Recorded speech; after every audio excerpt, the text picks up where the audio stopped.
பைபிளில் உள்ள வசனங்களை மனப்பாடம் செய்வது அவசியமா அப்படின்ற கேள்விக்கு தான் இன்னைக்கு நம்ம பதிலை பார்க்க போகிறோம்.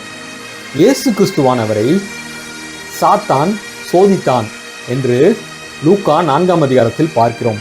அவன் எதன்படி சோதித்தான் அப்படின்னு பார்த்தீங்கன்னா, தேவனை வசனத்தின் மூலமாகவே பேசி இந்த செயலை செய்யுங்கள் அப்படின்னு சொல்லி அவன் சோதிக்கிறான். இயேசு கிறிஸ்து அப்படின்னா என்ன பண்ணாரு? அவரும் வேதாகமத்தின் வசனங்களை வைத்தே அவனுக்கு தக்க பதிலடி கொடுத்தார் அப்படின்னு சொல்லி பார்க்குறோம். ஒருவேளை நமக்கு வசனம் தெரியாட்டி சாத்தான் நம்மை சோதிக்கும் போது நம்ம என்ன பண்ணுவோங்க? இப்படி திருன்னு முழிப்போமா? அப்படி முழிச்சா நல்லாவா இருக்கும்? நம்மளும் வசனத்தின் மூலமாக அவனுக்கு தக்க பதிலடியை கொடுக்கணும்ல.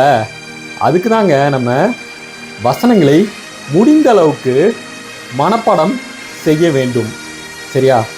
நிறைய பேர் பார்த்தீங்கன்னா ஒரு புத்தகத்தை மனப்பாடம் செய்கிறார்கள். சங்கீதம் 119ஆவது அதிகாரத்தை மனப்பாடம் செய்கிறார்கள். சிலருக்கு புதிய ஏற்பாடு முழுவதுமே மனப்பாடமாக தெரியும் அப்படின்னு பல பேரை பற்றி நம்ம கேள்விப்பட்டிருப்போம்.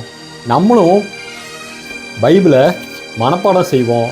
அவர்களில் ஒருவராக இருப்போம்.